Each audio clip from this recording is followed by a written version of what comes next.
been taking probiotics, you're going to want to check this out. I got this because it has a prebiotic and a probiotic.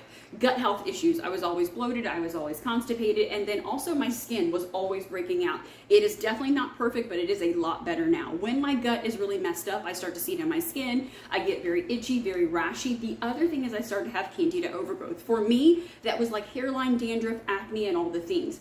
Being able to balance my gut, right, drink more water, bring in healthy foods, but also realizing that a lot of the food we eat is nutrient deficient. So bringing in probiotics and prebiotics is going to not only give us the good gut bacteria that we're not getting from fermented foods, which is why they have the FOS in there, or the prebiotic, then the probiotic to feed the good bacteria. A lot of antibiotics had been pushed into my system as I was recovering from a surgery. It just is what it is. So I knew that I needed to rebalance my gut, especially for females. I will say this: if you have a lot of yeast infections, you deal with a lot of candida, you feel like you have heat rash, you're the person that runs around saying, I'm allergic to the sun. Here's the thing, you're not allergic to the sun. You have a probiotic imbalance, right? You have a gut imbalance. This is going to feed both sides. A lot of the times you just dump a bunch of probiotics on there because you have a UTI or a yeast infection, but the prebiotic, baby, we need both of those. So this is going to give you both of them. It also has some cranberry. What I love about cranberry, especially when it comes to women's health, cranberry has something called D-mannose. So a lot of times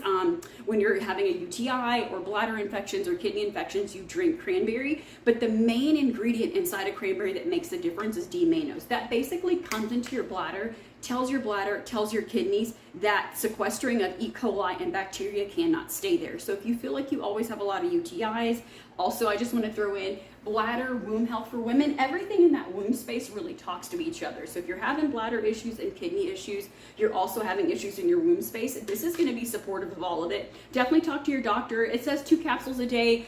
I personally have been on a healing journey for quite a while, so I need more than 2 a day. I'm also an ostomate, so supplements kind of run through my system a little bit quicker. So I like to take mine in the evening away from food so that it's on my stomach and it can kind of do its job through the rest of the night. But do what works for you. You will definitely not be disappointed.